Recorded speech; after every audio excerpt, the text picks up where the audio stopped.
ओम गणेशाय नमः। ओम नमः शिवाय। हर हर महादेव। तो आगे की कथा प्रारंभ करते हैं। अथ त्रिचत्वारिंशो अध्याय। हिरण्यकशिपु की तपस्या, ब्रह्मा से वरदान पाकर उसका अत्याचार, भगवान नरसिंह द्वारा उसका वध और प्रहलाद को राज्य प्राप्ति। व्यास जी बोले, हे सर्वज्ञ, हे सनत कुमार, देवताओं से द्रोह करने वाले उस हिरण्याक्ष को मार दिए जाने पर उसके ज्येष्ठ भ्राता महान असुर हिरण्यकशिपु ने क्या क्या किया। हे मुनीश्वर, मुझे इस वृत्तांत को सुनने के लिए महान कौतूहल हो रहा है। हे ब्रह्मपुत्र, कृपा करके मुझे उसे सुनाइए। आपको नमस्कार है। ब्रह्मा जी बोले, व्यास जी के वचन को सुनकर सनत कुमार शिव के चरण कमलों का स्मरण करके कहने लगे। सनत कुमार बोले, हे व्यास, वराह रूप धारण करने वाले भगवान विष्णु के द्वारा भाई हिरण्याक्ष का वध कर दिए जाने पर हिरण्यकशिपु क्रोध एवं शोक से संतप्त हो उठा। इसके बाद विष्णु से बैर में रुचि रखने वाला उस हिरण्यकशिपु ने प्रजाओं को कष्ट देने के लिए निर्दयी वीर असुरों को आज्ञा दी। तब वे निर्दयी असुर अपने स्वामी की आज्ञा प्राप्त कर देवताओं तथा प्रजाओं को कष्ट देने लगे।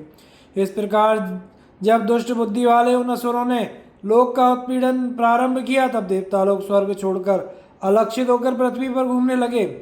हिरण्यकशिपु ने भी भाई के मारे जाने से दुखित होकर उसे तिलांजलि आदि प्रदान कर उसकी स्त्री आदि को सांत्वना प्रदान की। इसके बाद वह दैत्यराज अपने को अजर अमर अजय और प्रतिद्वंदी रहित जानकर एक छत्र राज्य करने लगा। वह मंदराचल की गुफा में पैर के अंगूठे मात्र को पृथ्वी पर टेक कर दोनों भुजाओं को ऊपर उठाकर आकाश की ओर देखते हुए अत्यंत कठोर तप करने लगा। इस प्रकार जब वह असुर तप कर रहा था, तब सभी बलवान देवताओं ने समस्त दैत्यों को जीतकर अपना अपना पद पुनः प्राप्त कर लिया। तपस्या करते हुए हिरण्यकशिपु के सिर से धूम सहित तमों में अग्नि प्रकट हुई। वह तिरछे ऊपर नीचे चारों ओर से फैलकर सभी लोगों को तपाने लगी।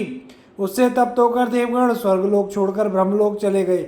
उसकी तपस्या से विकृत मुख वाले उन देवताओं ने ब्रह्मा जी से सारा वृत्तांत कहा। हे व्यास, उन देवताओं के द्वारा इस प्रकार कहे जाने पर स्वयं ब्रह्मा जी भृगु दक्ष आदि को अपने साथ लेकर उस दैत्येंद्र के आश्रम पर गए। उसके बाद अपनी तपस्या से सारे लोगों को संतप्त कर उस दैत्यराज ने वर देने के लिए आए हुए ब्रह्मा जी को देखा। पितामह ब्रह्मा ने उससे कहा, वर मांग लो। तब विधाता का मधुर वचन सुनकर वह बुद्धिमान यह वचन कहने लगा। हिरण्यकशिपु बोला, हे भगवान, हे प्रजेश, हे पितामह, हे देव, शस्त्र अस्त्र पाश वज्र सूखे वृक्ष पहाड़ जल अग्नि तथा शत्रुओं के प्रहार से और देव दैत्य मुनि सिद्ध तथा आपके द्वारा रचित सृष्टि के किसी भी जीव से मुझे मृत्यु का भय न हो। हे प्रजेश, अधिक क्या कहूँ, स्वर्ग में पृथ्वी पर रात एवं दिन में ऊपर नीचे कहीं भी मेरी मृत्यु न हो। सनत कुमार बोले, उस दैत्य के इस प्रकार के वचन सुनकर मन में विष्णु को प्रणाम करके दया से युक्त होकर ब्रह्मा जी उससे बोले, हे दैत्येंद्र, मैं तुम पर प्रसन्न हूँ, तुम सब कुछ प्राप्त करो। हे दैत्येंद्र, अब तुम तपस्या करना छोड़ो, क्योंकि तुम्हारा मनोरथ परिपूर्ण हो गया है। उठो और 1000 वर्ष तक दानवों का राज्य करो।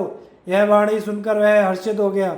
उसके अनंतर ब्रह्मा जी के द्वारा अभिषिक्त वह दैत्य प्रमत्त होकर सभी धर्मों को नष्ट करके और देवताओं को भी युद्ध में जीतकर तीनों लोकों को नष्ट करने का विचार करने लगा।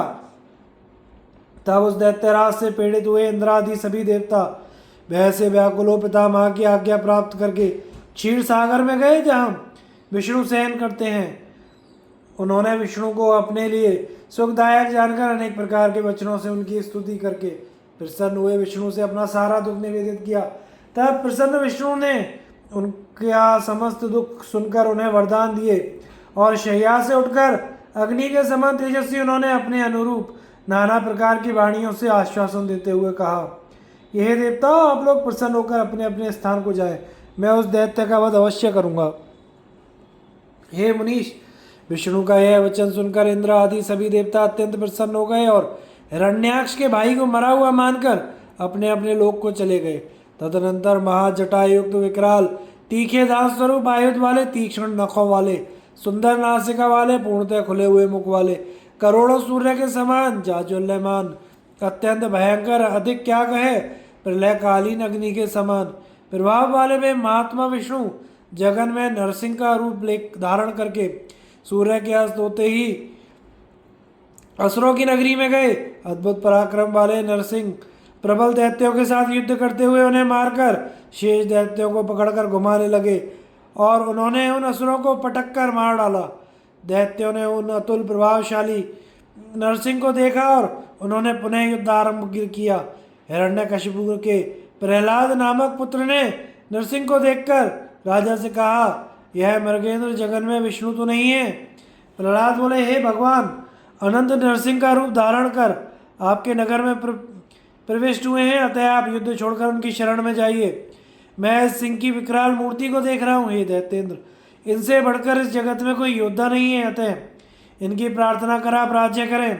तब अपने पुत्र की बात सुनकर दुरात्मा उससे बोला, हे पुत्र, क्या तुम डर गए हो? पुत्र से इस प्रकार कहकर दैत्यों के स्वामी उस राजा ने महावीर श्रेष्ठ दैत्यों को आज्ञा दी कि हे वीरों, इस विकृत भ्रकृति तथा नेत्र वाले नरसिंह को पकड़ लो। तब उसकी आज्ञा से पकड़ने की इच्छा वाले दैत्य श्रेष्ठ उस सिंह की ओर जाने लगे, किंतु वे क्षण भर में इस प्रकार दग्ध हो गए जैसे रूप की अभिलाषा वाले पतंगे अग्नि के समीप जाते ही जल जाते हैं। उन दैत्यों के दग्ध हो जाने पर वह दैत्यराज स्वयं अस्त्र शस्त्र शक्ति पाश अंकुश अग्नि आदि के द्वारा नरसिंह से संग्राम करने लगा। हे व्यास, इस प्रकार शस्त्र धारण कर गर्जना कर क्रोधपूर्वक परस्पर युद्ध करते हुए उन दोनों महावीरों का ब्रह्मा के एक दिन के बराबर समय व्यतीत हो गया। उसके बाद अनेक भुजाओं को धारण कर चारों ओर से युद्ध करते हुए उन नरसिंह को देखकर वह दैत्य पुनः उनसे सहसा भिड़ गया। तब वह महादैत्य नाना प्रकार के शस्त्रास्त्रों से अत्यंत दुस्सह संग्राम करके उन शस्त्रास्त्रों के चीड़ हो जाने पर शूल लेकर नरसिंह पर झपटा। इसके बाद नरसिंह ने पर्वत के समान अपनी अनेक कठोर भुजाओं को उससे पकड़ लिया और भुजाओं के मध्य दोनों जानुओं पर उस दानव को रखकर मर्मभेदी नखांकुरों से उसके रथ कमल को फाड़कर उसे लहूलुहान करके उसके सभी अंगों को चूर्ण कर डाला। प्राणों से रहित हो जाने पर वह उस समय काष्ठ के समान हो गया। उस देव शत्रु के मारे जाने पर अद्भुत पराक्रम वाले विष्णु प्रसन्न होकर प्रणाम किए हुए प्रहलाद को बुलाकर उसे राज्य पर अभिषिक्त करके अंतर ध्यान हो गए। हे विप्र, तब अत्यंत हर्षित पितामह आदि समस्त देवता अपना कार्य पूर्ण कर चुके इस तो भगवान विष्णु को एवं उस दिशा की ओर प्रणाम करके अपने अपने धाम को चले गए। हे व्यास, मैंने प्रसंगवश रुद्र से अंधक का जन्म, वाराह से हिरण्याक्ष की मृत्यु, नरसिंह से उसके भाई हिरण्यकशिपु का वध एवं प्रहलाद की राज्य प्राप्ति, इन सब का वर्णन किया। हे द्विजवर, अब आप शिवजी से प्राप्त अंधक के पराक्रम, शिव से उसके युद्ध तथा बाद में उसकी शिवजी से गणाधिपत्य की प्राप्ति को मुझसे सुनिए। इस प्रकार श्री शिव महापुराण के अंतर्गत द्वितीय रुद्र संहिता के पंचम युद्ध खंड में गणाधिपत्य प्राप्ति, अंधक जन्म, हिरण्य नेत्र, हिरण्य कश्यपु वध वर्णन नामक 43वां अध्याय पूर्ण हुआ। अथ चतुष्त्वारिंशो अध्याय अंधकासुर की तपस्या, ब्रह्मा द्वारा उसे अनेक वरों की प्राप्ति, त्रिलोकी को जीतकर उसका स्वेच्छाचार में प्रवृत्त होना, मंत्रियों द्वारा पार्वती के सौंदर्य को सुनकर मुग्ध हो शिव के पास संदेश भेजना और शिव का उत्तर सुनकर क्रुद्ध होकर युद्ध के लिए उद्योग करना। सनत कुमार बोले, किसी समय जब हिरण्याक्ष पुत्र अंधक भाइयों के साथ खेल रहा था, तब क्रीड़ा में आसक्त तथा मदान्ध उसके भाइयों ने उपहास करते हुए उससे कहा, हे अंधक, तुम्हें राज्य से क्या प्रयोजन? तुम्हारा पिता हिरण्याक्ष निश्चय ही बड़ा मूर्ख था, जिसने घोर तपस्या के द्वारा शिवजी को प्रसन्न कर तुम्हारे जैसा कलह प्रिय, अंधा, विकृत एवं क्रूर पुत्र प्राप्त किया। तुम निश्चय ही राज्य के भागी नहीं हो, क्योंकि दूसरे से उत्पन्न हुआ व्यक्ति राज्य का अधिकारी नहीं बन सकता। तुम ही विचार करो, उसके अधिकारी तो सचमुच हम लोग ही हैं। सनत कुमार बोले, उनके वचनों को वह बुद्धि से स्वयं विचार कर दीन हो गया और उन्हें नाना प्रकार के वचनों से सांत्वना देकर रात में ही अकेले निर्जन वन को चला गया। वहाँ निराहार रहकर एक पैर पर खड़ा हो दोनों भुजाओं को ऊपर उठाकर 10,000 वर्ष पर्यंत घोर तप एवं मंत्र जप करने लगा, जो देवता एवं राक्षसों के लिए भी संभव नहीं था। वह अग्नि जलाकर तीक्ष्ण शस्त्र से अपने शरीर से मांस काटकर वर्ष पर्यंत प्रतिदिन मंत्रपूर्वक रक्त युक्त मांस का होम करने लगा।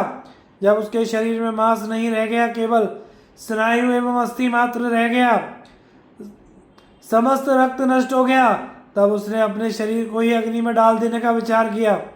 उसके अनंतर सभी देवता अत्यंत विस्मित एवं भयभीत होकर उसकी ओर देखने लगे। तब उन देवताओं ने ब्रह्मा जी को नमस्कार कर अनेक स्तुतियों से शीघ्र ही उन्हें प्रसन्न किया।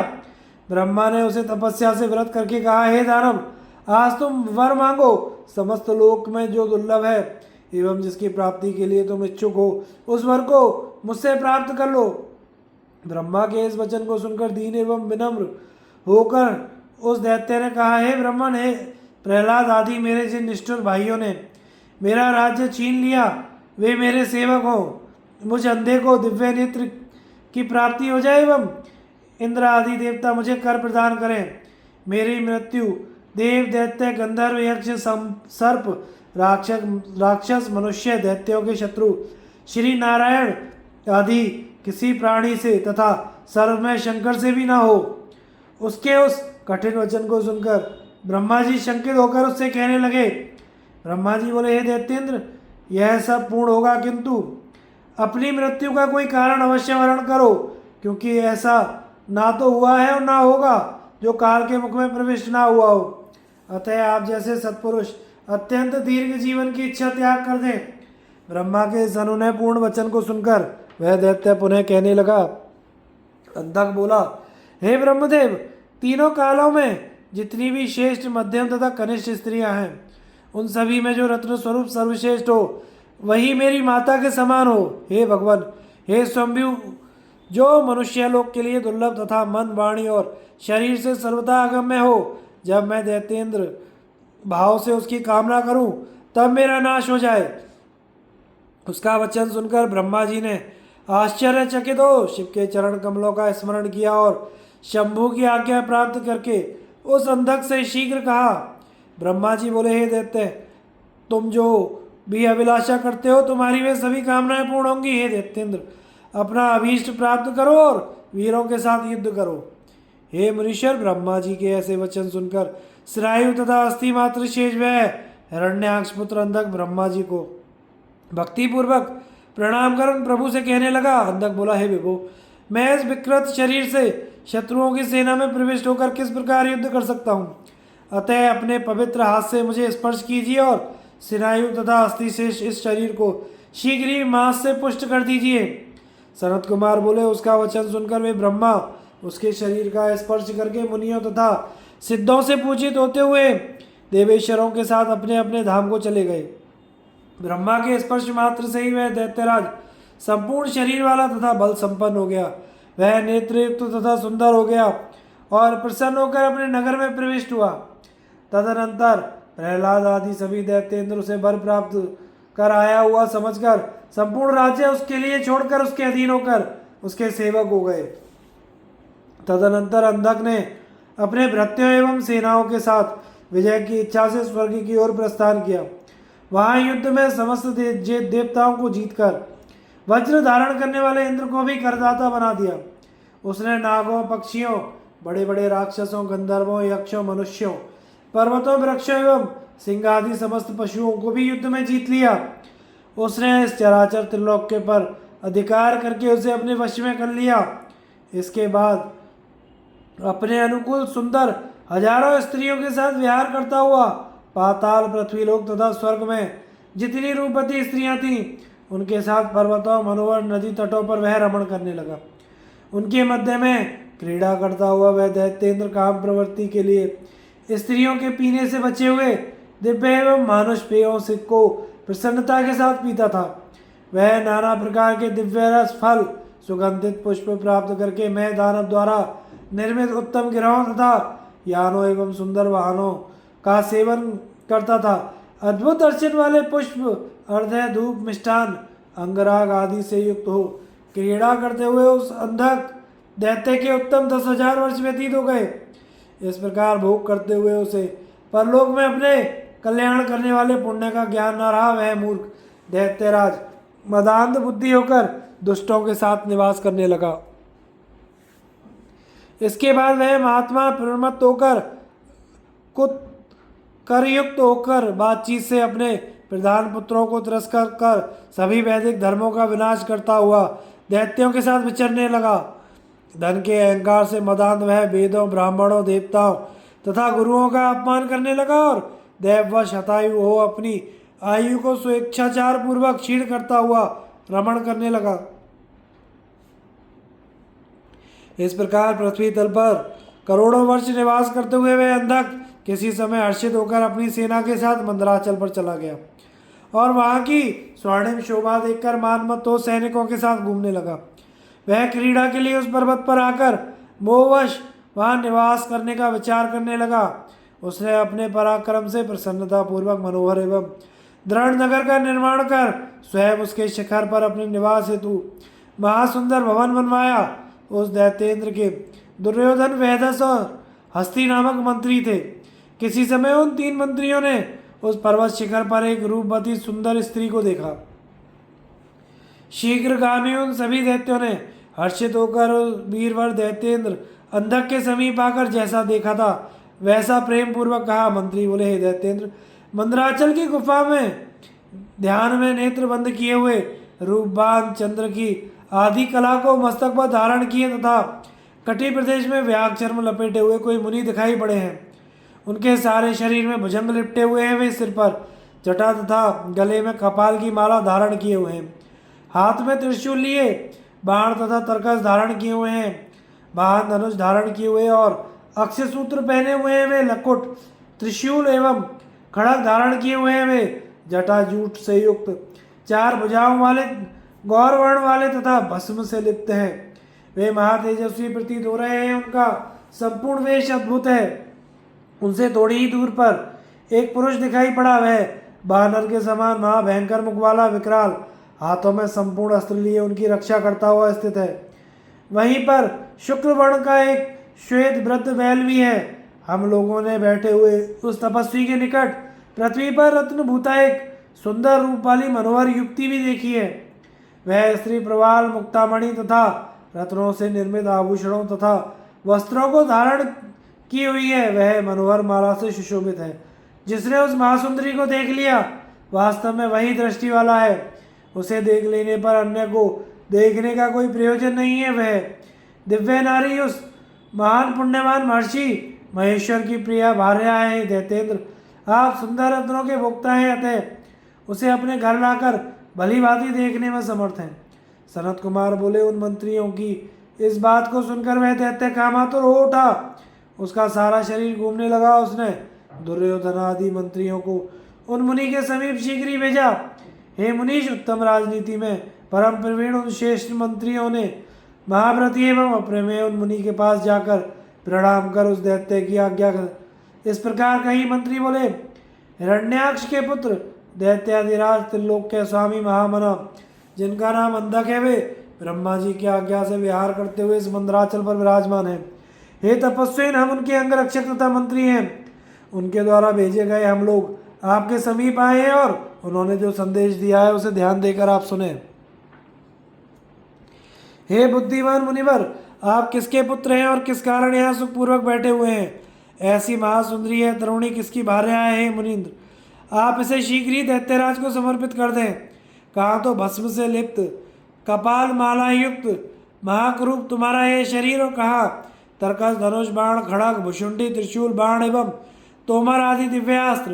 कहा जटा के अग्र भाग में परम पवित्र गंगा तथा सिर पर मनोहर चंद्रमा, और कहा दुर्गंध युक्त अस्थिखंड। कहा विश्वमन करने वाले दीर्घमुख सर्प, और कहा सुपुष्ट स्तन वाली स्त्री का संगम। बूढ़े बैल की सवारी करना प्रशस्त नहीं है। क्षमावान तपस्वी को ऐसा व्यवहार नहीं देखा जाता, और संध्या वंदन आदि ही तपस्वियों का धर्म है। लोक विरुद्ध भोजन उनके लिए निषिद्ध है। अरे मूर्ख, तुम स्त्री को शांतिपूर्वक मुझे समर्पित करो। स्त्री के साथ तपस्या क्यों कर रहे हो? यह तुम्हारे लिए अनुचित है और तुम्हारे अनुकूल नहीं है, क्योंकि मैं तीनों लोकों का रत्नपति हूँ। अतः तुम्हें आज्ञा देता हूँ कि पहले शस्त्रों का त्याग करो, इसके बाद शुद्ध तप करो। मेरी अलंघनीय आज्ञा का उल्लंघन करने पर तुम्हें अपने शरीर को छोड़ना पड़ेगा। तब लौकिक भाव का आश्रय कर जगत प्रधान शिवजी ने उस दूत के संपूर्ण वचन को सुनकर अंधक को दुष्ट बुद्धि जानकर हंसते हुए उससे कहा। शिवजी बोले, हे दैत्यनाथ, यदि मैं रुद्र हूं तो तुम्हारा मुझसे क्या तात्पर्य है? तुम इस प्रकार मिथ्या क्यों बोलते हो? तुम्हें ऐसा कहना उचित नहीं है। तो मेरे प्रभाव को सुनो। मुझे अपने माता पिता का स्मरण नहीं। इस गुफा में महामूर्ख तथा विकृत रूप वाला मैं अन्यों के लिए दुर्लभ इस घोर पाशुपत व्रत का आचरण करता हूँ। मेरे विषय में ऐसी प्रसिद्धि है कि मूल रहित तथा दुस्तेज यह सारा जगत मुझसे ही उत्पन्न हुआ है और सुंदर रूप वाली, सब कुछ सहने वाली तथा मुझ सर्वव्यापक की सिद्धि रूप यह तरुणी मेरी भार्या है। हे राक्षस, इस समय तुम्हें जो जो अच्छा लगे उसे तुम ग्रहण करो। उनके सामने ऐसा कहकर तपस्वी वेशधारी सदाशिव ने मौन धारण कर लिया। सनत कुमार बोले, यह गंभीर वचन सुन उन दानवों ने उन्हें सिर झुकाकर प्रणाम किया। तदनंतर त्रिलोक के विनाश के लिए प्रतिज्ञा करने वाले हिरण्याक्ष पुत्र अंधक दैत्य के पास गए। उन सभी पराक्रमी दैत्यों ने उस मदोन्मत्त दैत्यपति को प्रणाम कर जय शब्द का उच्चारण करते हुए हंसकर शिवजी ने जो बात कही थी उसे सुनाया। मंत्री अंधकासुर से बोले, हे राजन, तपस्वी शिव ने आपके विषय में कहा है कि निशाचर, अस्थिर, वीरता धीरता वाला, सामर्थ्य रहित, क्रूर कर्म, कृतघ्न, कृपण तथा सर्वदा पाप करने वाला वह दानव क्या सूर्यपुत्र यमराज से नहीं डरता जो मुझसे युद्ध करने की इच्छा कर रहा है? सभी दैत्यों के स्वामी हे राजन, अपनी बुद्धि से त्रिलोकों को तृणवत समझने वाले महान तेजस्वी तपोनिष्ठ तथा परमवीर उस मुनि ने हंसते हुए आपके विषय में पुनः कहा है। कहा तो वृद्धावस्था के कारण जर्जर अंगों वाला मैं, और कहा ये तुम्हारे दारुण शस्त्र और मृत्यु को भी आतंकित करने वाला युद्ध। कहा वह बानर जैसा मुख वाला मेरा गण वीरक, और कहा परम समर्थ वह राक्षस। कहा तो राक्षस का दुर्दर्श वह स्वरूप, और कहा मंद भाग्य में, कहा तुम्हारा अतुलनीय सैन्य बल, और कहा मेरे आश्रयभूत ये वृक्षलता आदि। इस पर भी यदि तुम अपने को सामर्थ्य संपन्न मानते हो तो प्रयत्न करो, युद्ध करने के लिए यहाँ आओ और कुछ सामर्थ्य प्रदर्शन करो। कहा तो मेरे पास तुम जैसे लोगों को नष्ट कर देने वाला महाभयंकर अस्त्र है। कहा कोमल कमल के समान तुम्हारा शरीर, अतः विचार करके तुम वैसा ही करो जैसा तुम्हें अच्छा लगता है। हे दैत्यपते, इस प्रकार के अनेक वचन उस तपस्वी ने हंसते हुए आपसे कहे हैं। राजन, आपके लिए उसके साथ युद्ध करना उचित नहीं है। यदि हम लोगों के द्वारा कहे गए अनुचित तथ्याहीन अनेक कथनों से तथा तप में निरत उस तपस्वी के द्वारा कहे वचनों से समझ जाते हैं तब तो ठीक है, अन्यथा मुनि के इस वचन को आप बाद में याद करेंगे। सनत कुमार बोले, इसके बाद उनका सत्य हितकर कुटिल तथा तीक्ष्ण वचन सुनकर वह मंद बुद्धि क्रोध से उसी प्रकार आग बबूला हो गया जिस प्रकार घी डालने से आग प्रज्वलित हो जाती है। तदनंतर प्रतिकूल भाग्य वाला वरदान से प्रमत्त तथा काम बाण से बिना हुआ वह दैत्य खड़ग लेकर पवन के समान वेग से वहां जाने को उद्यत हो गया। इस प्रकार श्री शिव महापुराण के अंतर्गत द्वितीय रुद्र संहिता के पंचम युद्ध खंड में अंधक गाढ़पत्य पदलाभ उपाख्यान में दूत संवाद वर्णन नामक 44वां अध्याय पूर्ण हुआ।